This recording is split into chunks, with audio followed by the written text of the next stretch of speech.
espacio a este evento, solicitamos al consejero Francisco Javier Gutiérrez Villarreal haga la presentación de nuestra conferenciante.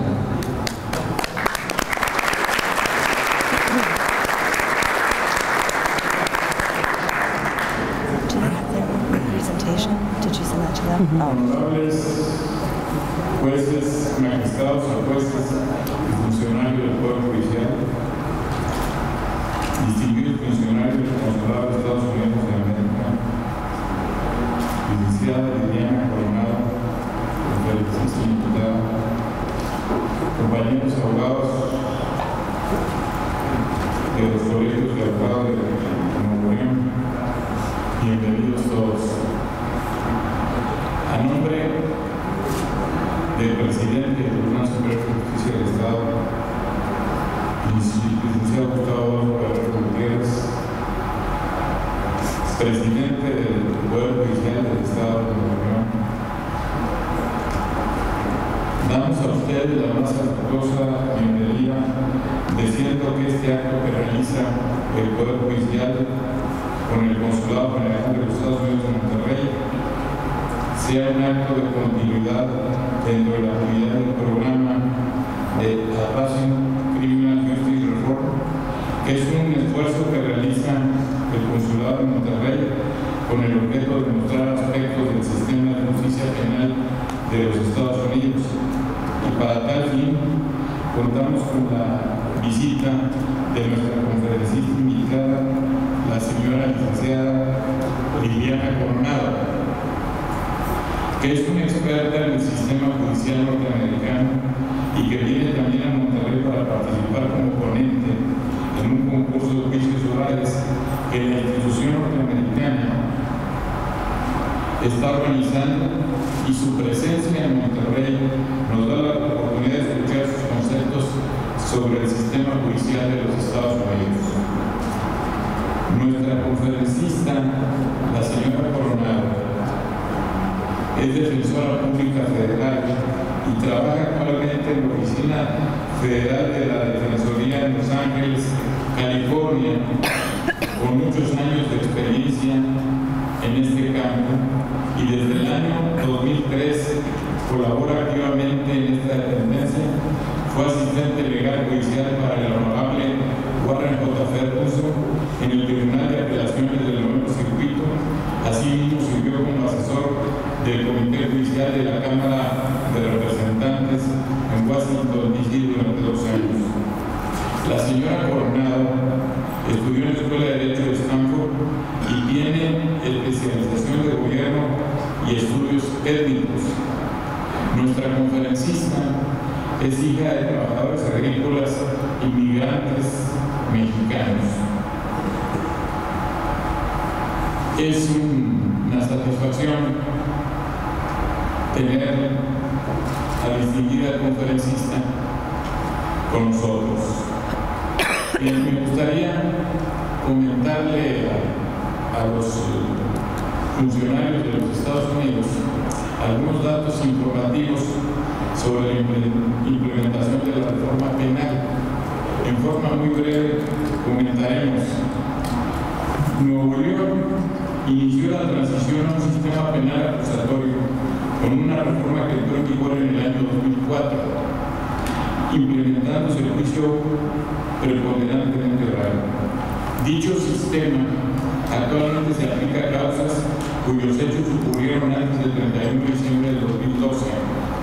En seguimiento a los lineamientos de la reforma penal constitucional de 18 de junio de 2008, el 5 de julio de 2011 se publicó en el Periódico Oficial del Estado el Código Procesal Penal que regula el sistema penal acusatorio. El 1 de enero de 2012 entró en vigor el Código Procesal Penal, cuya aplicación sería de manera gradual por delitos. En cumplimiento al eje 4 rector de la Presidencia del Poder Judicial del Estado de Nuevo León, a la fecha se han impartido más de 300 horas de capacitación relacionadas con el sistema penal acusatorio, los cuales han beneficiado casi 500 personas entre funcionarios judiciales y miembros de la comunidad jurídica.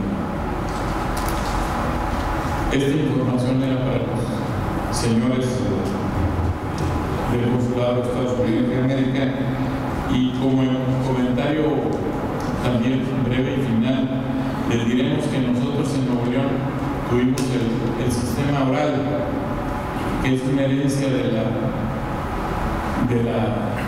España, y estuvo en vigor, le llamaban verbal, estuvo en vigor hasta 1927, etc. Y fue cambiado por el sistema escrito. Ahora se piensa que el sistema penal acusatorio deberá ser más eficaz, y como constatamos la Universidad Bucana y su servidor cuando hicimos una visita a Barcelona, el derecho europeo se está casi universalizando. En Barcelona preparan a jueces de toda la Unión Europea porque hay tanta relación entre los países que derechos contradictorios hacen que no haya progreso cuando la comunidad y el comercio es muy rápido y muy urgente. Entonces, lo que está haciendo México y Nuevo León en lo particular es migrar a un sistema que se espera que sea mejor para obtener el fin de todo Estado, que haya justicia pronta y expediente. Licenciada Coronado, bienvenida, y tenemos mucho interés en escuchar su exposición. Sea usted bienvenida. Gracias. Gracias.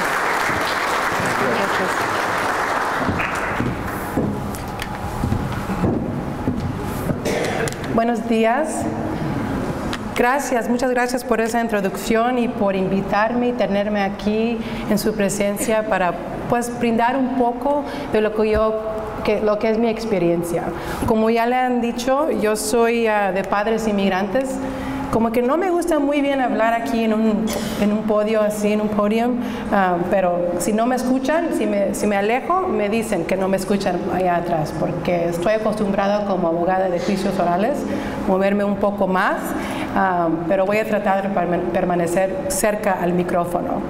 Pero sí, les quiero decir que, creo que hay una foto aquí, no quiero, ok. Disculpe, quiero decir que sí soy de México-americana, como le dicen. Les pido una disculpa por mi español pocho, pero sí tengo mucha pasión y muchas ganas de compartir un poco de mi experiencia que tengo en los Estados Unidos haciendo juicios orales por más de 10 años con ustedes, y a ver si es algo que pueden utilizar en su trabajo, en su vocación. Primero les quiero decir que en el concurso de estar aquí he estado aprendiendo mucho acerca de la reforma mexicana, y les quiero felicitar y agradecer que me han traído aquí, y felicitar por el gran esfuerzo que está haciendo este país. Cuando yo empecé a aprender más a fondo de todo lo que se trataba y lo que se necesitaba para cambiar un sistema completamente de un sistema tradicional a un sistema acusatorial, o como le decimos en los Estados Unidos, un sistema adversarial, no me pude imaginar poder hacer eso en tan poco tiempo y tener que cambiar completamente un sistema nuevo. Yo sé que es un gran esfuerzo y los felicito por lo que han hecho, especialmente aquí en Nuevo León, porque me he dado cuenta que Nuevo León ha estado en la vanguardia de este cambio, de este movimiento. Y yo sé que en los Estados Unidos hemos tenido este tipo de sistema por muchos años desde la fundación del país. Aún así, tenemos retos con aplicar ese sistema todavía, y tenemos muchas discusiones y muchos argumentos o peleas acerca de cómo es la mejor manera de implementar ese sistema. Entonces, no creo que sabemos todo en los Estados Unidos. No, de ninguna manera estoy aquí para decirles así es como lo deben de hacer. Lo único que quiero compartir es como yo lo he hecho en mi país, los conceptos, los principios que nos han ayudado. Yo sé que algunos son parecidos aquí, pero no es el sistema exactamente igual.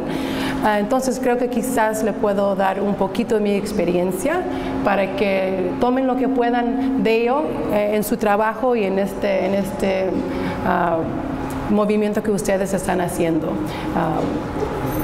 Eso es lo que primero quería decir, para no decir, pues ahí viene alguien de los Estados Unidos y nos quiere decir cómo hacerlo. Nada de esa manera. Sí, les voy a decir que aquí tengo una presentación breve, pero lo que me gustaría es que si hay preguntas o hay dudas, que por favor me interrumpan y que no tengan pena de preguntarme cualquier cosa acerca de lo que estoy diciendo, y que me gustaría que esto sea más como un intercambio de ideas y donde yo puedo compartir mi experiencia. Yo, como ya le han dicho, soy defensora pública federal. Solamente me enfoco en casos federales, principalmente he tenido juicios orales en casos de narcotraficar, robo de banco, fraude, muchísimo fraude en los Estados Unidos, tipo casos de migración, también de inmigración, y casos que tienen que ver con arma de fuego, cuando alguien tiene o usa un arma de fuego prohibida. Esa es mi experiencia. Y en los Estados Unidos yo he tenido juicios en frente de un jurado, porque allí tenemos un sistema de jurado, pero también a veces se puede renunciar a ese derecho, y he tenido juicios en frente de solamente un juez, cuando creo que le conviene a... Gracias. Cuando creo que le conviene a mi cliente, no uso el jurado y usamos en vez el juez. Tenemos esas dos opciones ahí. Pero más que nada, mi experiencia en juicios orales en frente de un jurado de 12 personas americanas. Comencemos. Como les dije, en los Estados Unidos tenemos muchos años usando estos conceptos, usando un sistema acusatorial, y todavía tenemos problemas con ese sistema. Yo, como defensora pública, creo que es mi responsabilidad tratar de mejorar el sistema lo más que pueda. Y lo he hecho en mi trabajo cotidiano, tratando de representar a mis clientes lo más que pueda con una defensa vigorosa.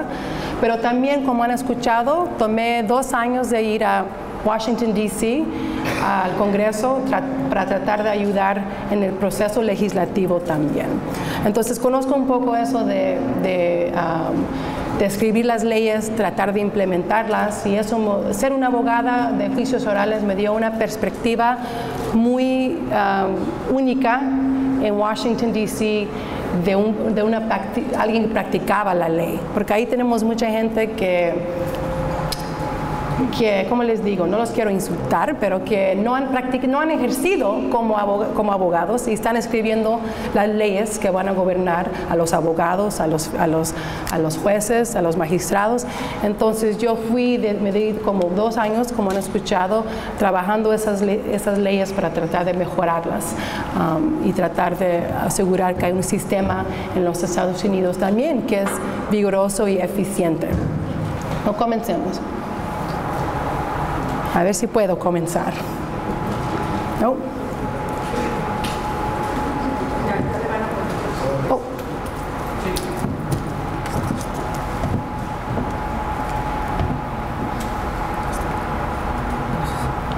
Gracias. Mi perspectiva es muy personal. Yo tengo un interés en este trabajo profesional, obviamente, porque soy una abogada y soy una abogada defensora pública, pero también tengo un interés personal, porque soy de raíces mexicanas y porque aunque me crié allá, tengo un acercamiento a este país, tengo cultura mexicana, y me importa que en los Estados Unidos, igual que aquí, tengamos sistemas justos.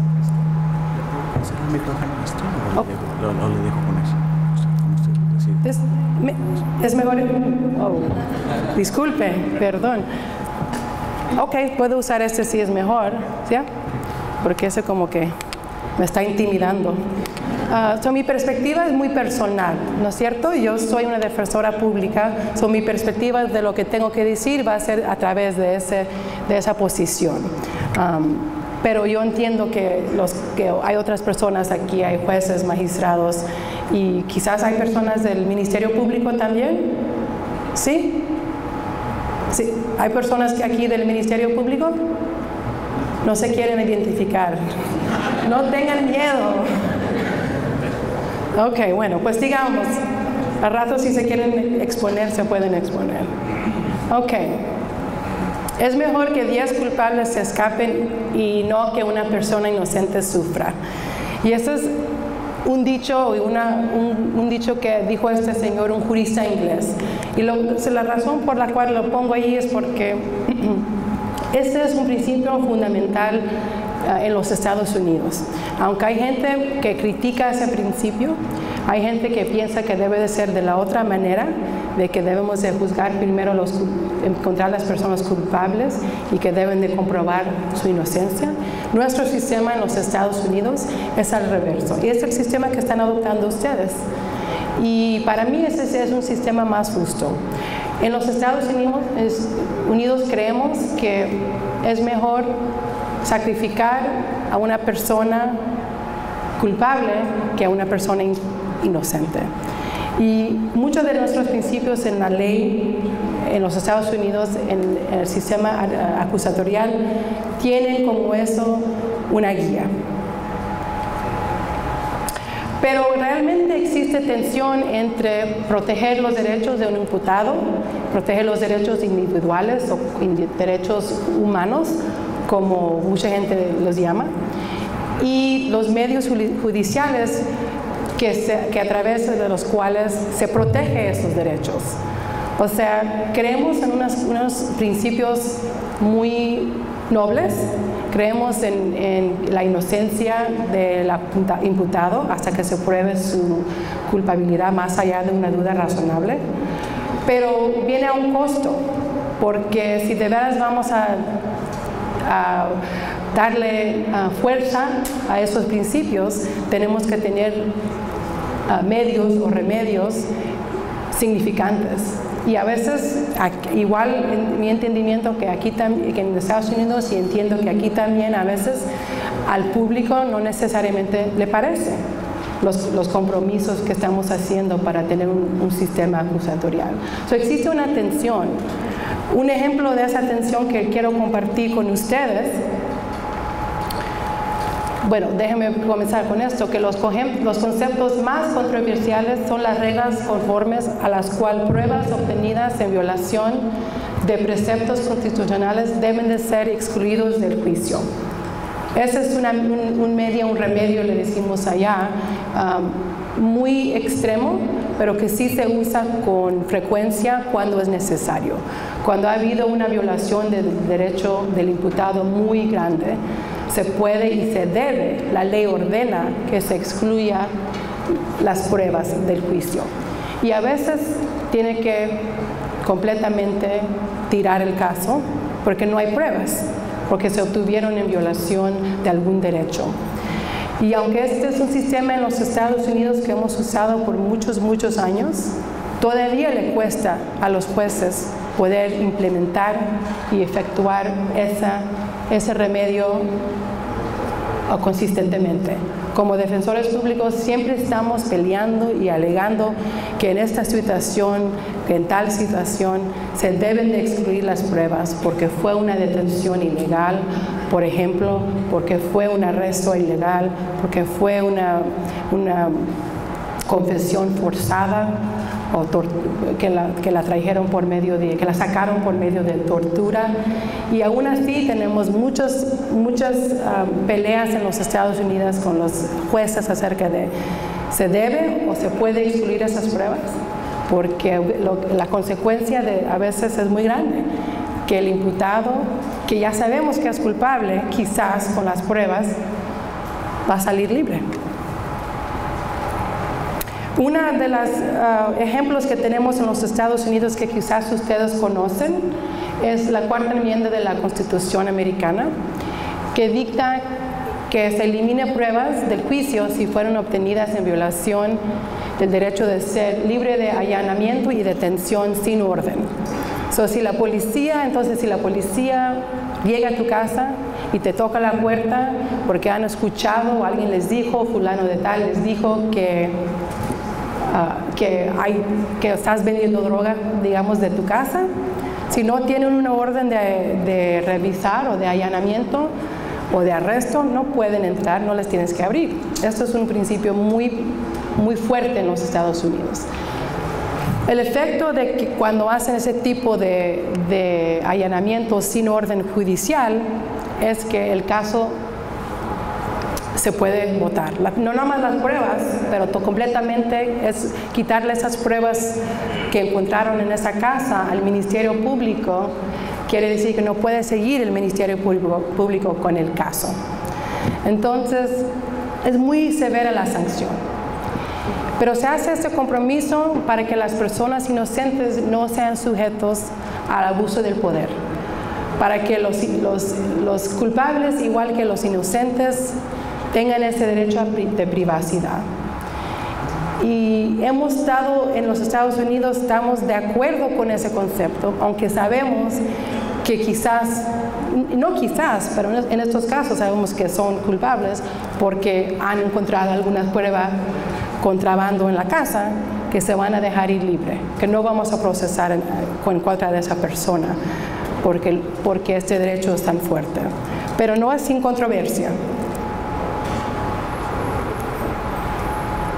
En mi opinión, la Corte Suprema de los Estados Unidos, dependiendo de quienes están en ese tribunal y quienes los han nombrado, cuáles presidentes, siempre es una gran área de ley, la Cuarta Enmienda de los Estados Unidos, donde están tratando de clarificar cómo se debe aplicar esa ley. En mi opinión, en mi humilde opinión, porque soy una defensora pública, la Corte Suprema ha estado cortando esa ley más y más y más. Y para mí es lamentable, porque es un derecho que como americanos, norteamericanos, creemos muy fuerte en ella. Es una conversación que como abogados y juristas en los Estados Unidos estamos teniendo constantemente en nuestras oficinas, en nuestro trabajo, porque hay muchas excepciones a cuando se puede no excluir esas pruebas. Si el policía tenía buena fe, si pensaba que tenía un orden judicial, si había circunstancias exigentes que obligaban al policía a entrar a la casa sin orden de arresto o de orden judicial, hacen excepción. No siempre se aplica 100% como llama la ley. Pero hay muchos ejemplos en el sistema norteamericano y en el sistema mexicano nuevo de derechos fuertes que pueden causar que una persona culpable salga libre.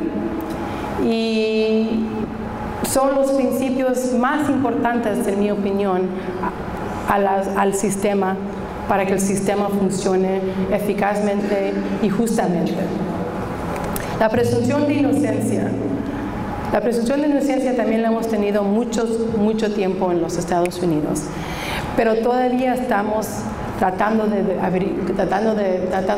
saber cómo aplicarla exactamente, y como abogados es nuestra responsabilidad decirle al jurado que deben de aplicar una presunción de inocencia. ¿Pero qué quiere decir la presunción de inocencia? Es muy básico, pero ¿qué quiere decir?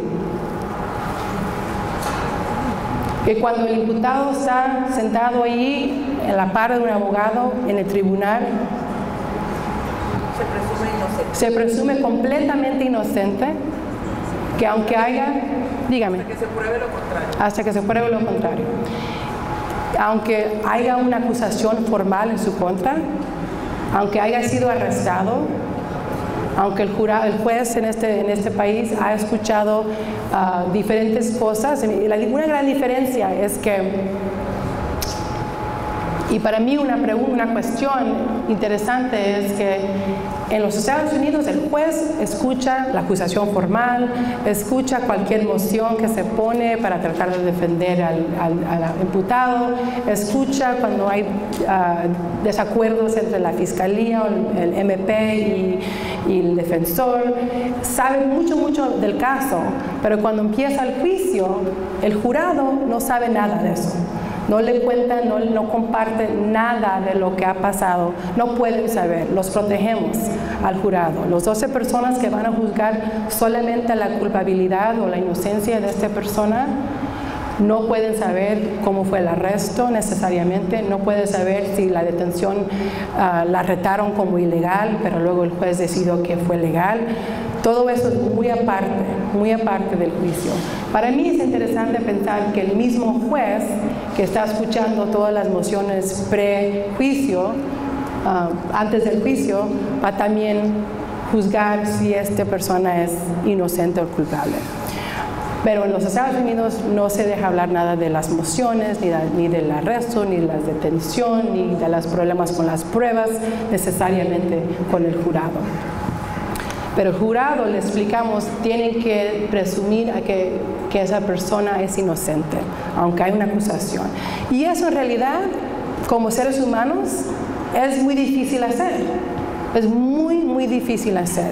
Y como defensores públicos, sabemos eso y siempre estamos tratando de ver cómo podemos explicarle esa obligación que tiene el jurado o el juez y cómo lo podemos explicar que lo apliquen justamente a esta persona, que nomás porque está ahí o encarcelado no es culpable. Si se aplica justamente y si se aplica con respeto exactamente que dice la ley, el acusado no tiene que hacer nada en su propia defensa. El acusado se puede solamente sentar en la mesa con su abogado y no decir ni una palabra, porque la carga de la prueba está en el fiscal o en el MP. Y es una carga muy significante. Es fuerte esa carga. Y también nosotros como defensores públicos batallamos para explicarle al jurado, y en su caso sería el juez, qué quiere decir la carga de prueba y qué significa el que cae sobre el MP y no nosotros. O sea, que los defensores públicos, que los acusados no tienen ni una obligación de presentar nada, ninguna prueba, ni contrainterrogatorio si no queremos. En realidad sabemos que somos seres humanos, jueces igual que gente en el jurado, quizás no les parezca, quizás no van a entender y poder aplicar estos conceptos 100% como debe de ser, y necesitamos, para ayudar a nuestro cliente, necesitamos presentar algo, defenderlo, pues, si no, ¿qué estamos haciendo ahí? Pero en realidad, bajo la ley como está escrita, no se tiene que hacer nada. Y si el Ministerio Público no ha comprobado su caso más allá de una duda razonable, se tiene que soltar a esa persona, se tiene que declarar inocente. Y ese es el tipo, y ese es el último concepto que quisiera hablar, el tipo y el carácter de las pruebas requeridas para la culpabilidad son más allá de una duda razonable. Pero jueces y juristas y abogados y todos están todavía batallando en los Estados Unidos que qué significa eso. Y nosotros en nuestro alegato final siempre estamos tratando de darle una idea al jurado. ¿Qué significa eso en un sentido normal, en un sentido día a día que podemos aplicar? Yo, cuando estoy dando un alegato final, le trato de decir a la persona, ya sea un juez o el jurado, la mayor parte es un jurado, que obviamente no es estar libre de cualquier duda, de toda posible duda, eso no es posible, pero estar libre de alguna duda que tiene razón, que una duda razonable, no nomás dudas especulativas. Y una de las cosas en las instrucciones que le proveemos a los jurados para poder aplicar qué significa más allá de una duda razonable es pensar uno en su propia vida, qué tipo de información o pruebas se necesitaría una persona individual o uno mismo para actuar en una decisión importante en su vida, muy importante y personal en su vida. ¿Qué tipo de prueba o información o tranquilidad mental se necesitaría para, digamos, casarse alguien, tomar la decisión de casarse. Todos que estamos casados aquí sabemos que siempre hay dudas, ¿no? Que cuando nos casamos, maybe hablo por mí misma, pero quizás hablo por mí misma nomás, pero que nunca vamos a saber que 100% esta es la persona perfecta, que nunca me va a fallar, quizás digamos, pues no sé si me va a dejar seguir trabajando, tanto como que trabajo, es una duda pequeñita, no sé si va a poder él cuidarme cuando yo estoy anciana ya, que me va a poder cuidar bien, o cómo va a ser de papá, algo así. Pero de todos modos, si te casas con esa persona, en mi ejemplo que estoy dando, no tienes una duda razonable. Si tienes una duda, así es que quizás algún día algo le pasa a esa persona y me voy a quedar sola, y es muy especulativa, eso no es razonable. Se tiene que basarse en tu experiencia. Es el tipo de pruebas, el tipo de evidencias que es necesario para tomar una decisión grande en tu propia vida. Es así que le explico a los jurados. Porque muchas veces nosotros como abogados estamos diciendo estas palabras, la presunción de inocencia, la carga de prueba, más allá de una duda razonable, como que la gente ya sabe qué significa. Y acuérdense que en los Estados Unidos las 12 personas en el jurado son personas como 12 personas de la calle. No necesariamente tienen mucha educación, no necesariamente casi nunca son abogados, no necesariamente han estudiado derecho. Entonces hay que darles muchos ejemplos y ayudarles a guiarlos, porque no necesariamente saben lo que quiere decir estos conceptos. Aún no necesariamente los abogados sabemos exactamente lo que quiere decir estos conceptos.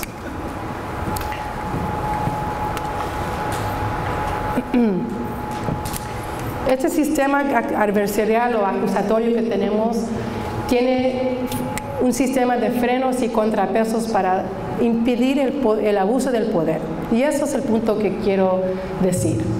Que hay una razón por las cuales, y yo sé que ustedes ya lo saben, por las cuales tenemos estos remedios de excluir evidencias, o estos conceptos, estos principios, esta filosofía de presumir al acusado inocente primero, de pedirle al gobierno, a la fiscalía o al MP que pruebe el caso, y de pedir un nivel de prueba, un tipo de prueba muy, muy alto, que es más allá de una duda razonable.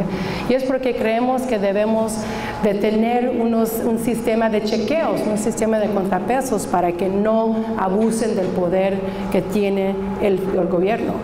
Yo trato con fiscales federales solamente. Tienen un tamaño de poder increíblemente alto. El poder que tienen esas gentes que son igual que usted y yo, mucho más joven a veces, de traer a un pobre inocente o culpable, qué sé yo, y traerlo al frente de un tribunal federal y ponerle cargos, es muy, muy grande ese poder. De ir y sacar a alguien de su casa y arrestarlos de su vida, separarlos de sus hijos, de su esposa, de su esposo, es muy, muy grande ese poder. Es una responsabilidad tremenda y se tiene que tomar muy, muy en serio. Y el sistema lo reconoce. Y si están aplicando la ley como debe de ser, tenemos frenos en ese poder, tenemos contrapesos, tenemos cheques para asegurar que el proceso es justo, que esa persona no lo está abusando, y quizás no con mala intención, quizás no solamente por falta de experiencia, por falta de conocimiento. Es lo que yo he observado también en mi trabajo, que hay muchos fiscales de muy buen corazón, pero que les falta experiencia y están haciendo, en mi opinión a veces, un trabajo no justo.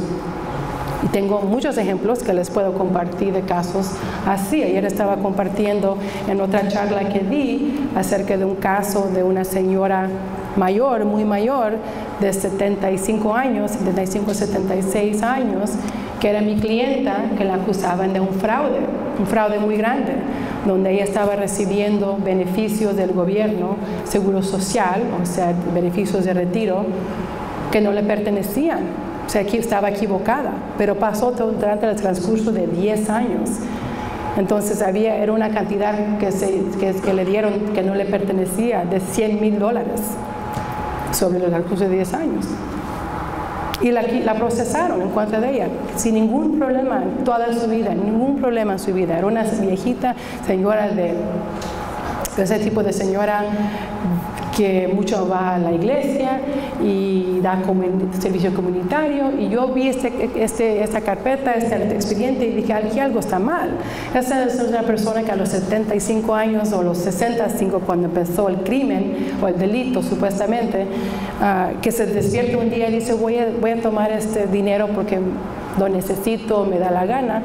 Y en descubriendo la historia de ella y descubriendo la historia del caso, vi y descubrí que ella estaba muy enferma con problemas mentales y que ella estaba equivocada, que este dinero no le pertenecía a ella, que eran beneficios de su mamá, que ya había fallecido, y que ella pensaba que le tocaban como sobreviviente de esa persona, como pariente de esa persona.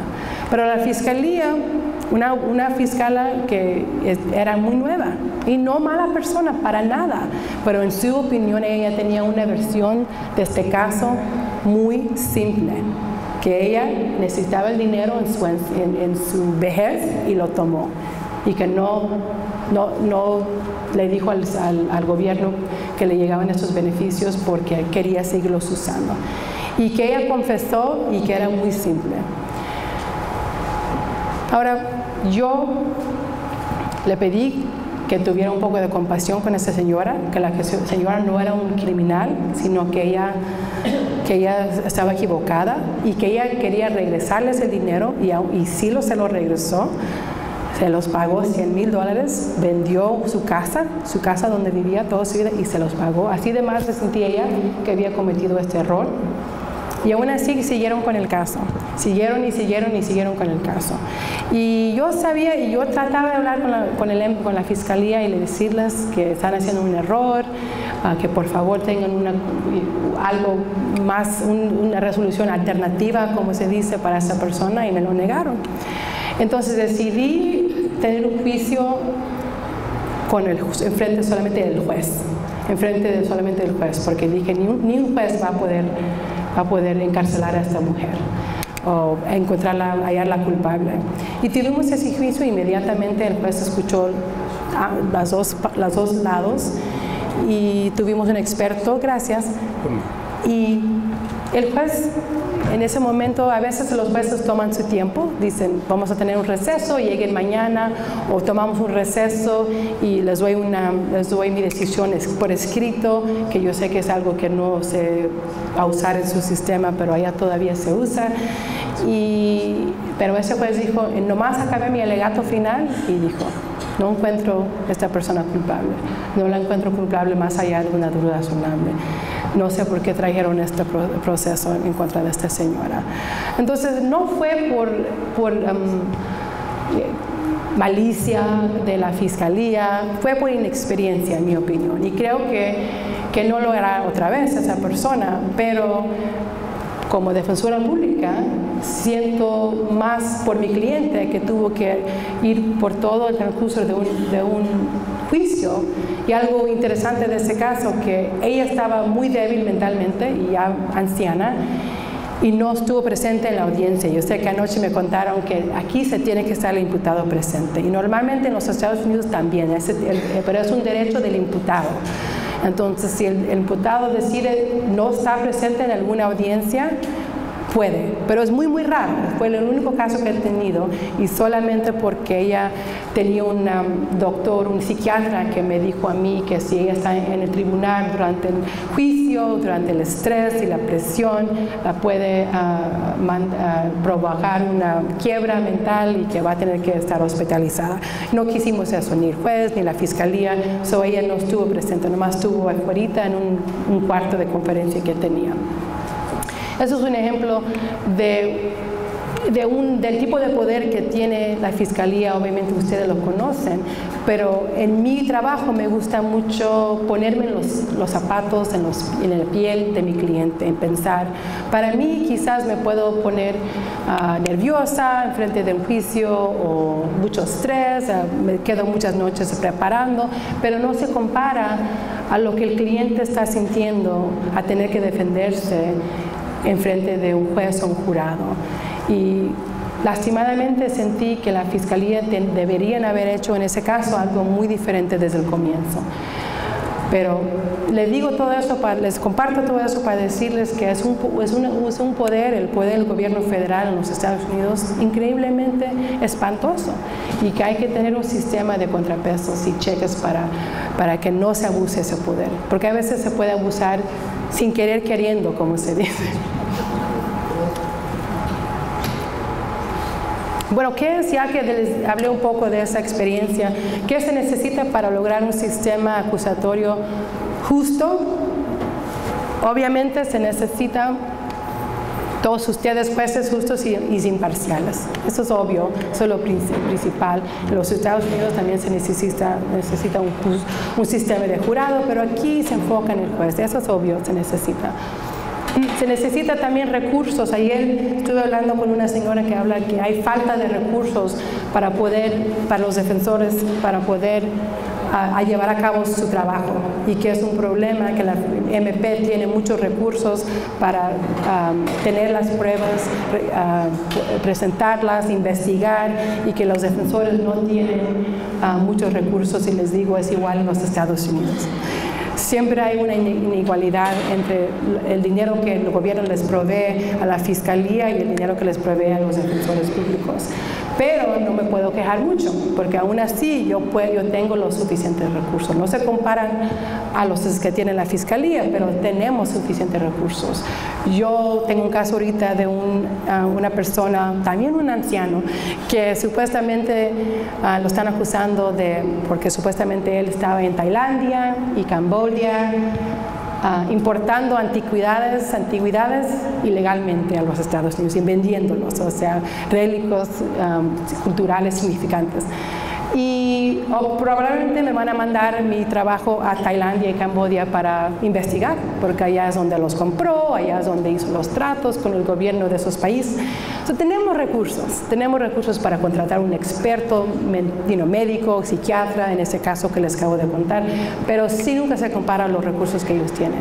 Pero lo que me han dicho aquí del sistema es que es posiblemente que el acusado él mismo tiene que pagar de su bolsillo para poder obtener las pruebas que necesita en su defensa. Ese es un reto muy difícil, yo creo. Y también, para mí, lo más importante, como mi perspectiva de una abogada defensora pública, es tener abogados de juicio oral competentes y capaces en ambos lados. Pero obviamente creo mucho en lo que yo hago, tengo una pasión por lo que yo hago, en defender a la gente, defender a los desafortunados, defender a la gente acusada, pero también necesito en el otro lado, me gusta tener al oponente, al otro licenciado capaz. Es mejor para el sistema, es mejor para mí, es más interesante para mí, y es mucho mejor para el sistema y el acusado si el MP tiene una experiencia y tiene un conocimiento del juicio oral excelente. Yo sé que cuando no hay, aquí me contaron anoche que el juez tiene la obligación, si hay un abogado que no sabe lo que está haciendo, de quitarlo y poner a otra persona en su lugar. Y es interesante y apoyo eso, que me parece muy bien, porque en los Estados Unidos yo he visto, a veces traen a unos abogados privados, unos clientes, unos imputados, contratan a alguien que no tiene experiencia y están ahí, no saben lo que están haciendo. Yo estoy observando porque soy buena persona, les ayudo porque me importa el pobre imputado, pero los jueces no pueden, no dicen nada, a menos que haga algo completamente contrario a la ley o algo sancionable. Pero si están solamente batallando, y es obvio a todos los que estamos presentes que no sabe lo que está haciendo, el juez no se mete. no se mete. Es la persona quien ese imputado escogió y esa persona que va a llevar a cabo el caso. Me parece bien que cuando es obvio, en ciertos casos, puedan los jueces decir, oye, voy a nombrar a otra persona que le ayude a este pobre. No tenemos ese chequeo allá en los Estados Unidos.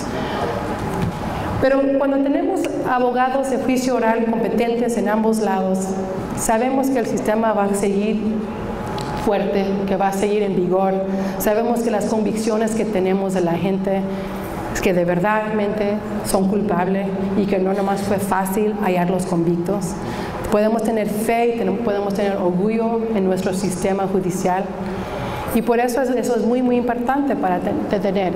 Y como una comunidad, aquí o allá, donde sea, es nuestra obligación entrenar a esas personas, ayudar a esos abogados que están quizás han ejercido en su vocación por 30, 40 años en el sistema tradicional, aprender a hacer este nuevo tipo de trabajo. Y por eso estoy aquí, para tratar de ayudar.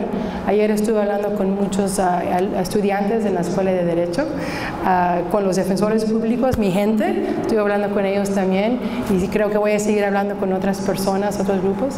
Y pues fue un placer estar aquí. Me gustaría saber si tengan alguna pregunta, que por favor me la digan y voy a tratar de contestárselas.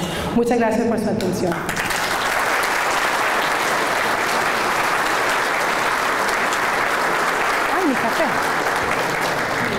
A continuación, solicitamos al señor consejero Francisco Javier Gutiérrez Villarreal haga favor de entregar el reconocimiento a nuestra conferencista por su brillante participación. Oh, gracias. Le entregamos el reconocimiento. Muchas gracias. ¿Quiere leerlo?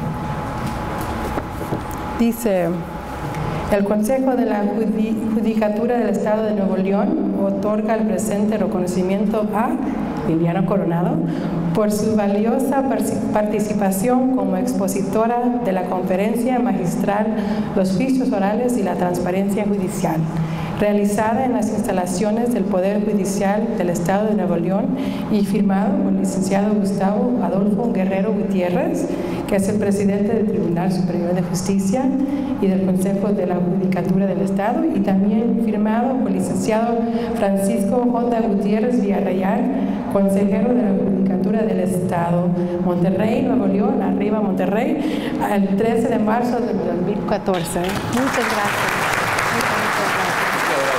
Gracias por invitarme.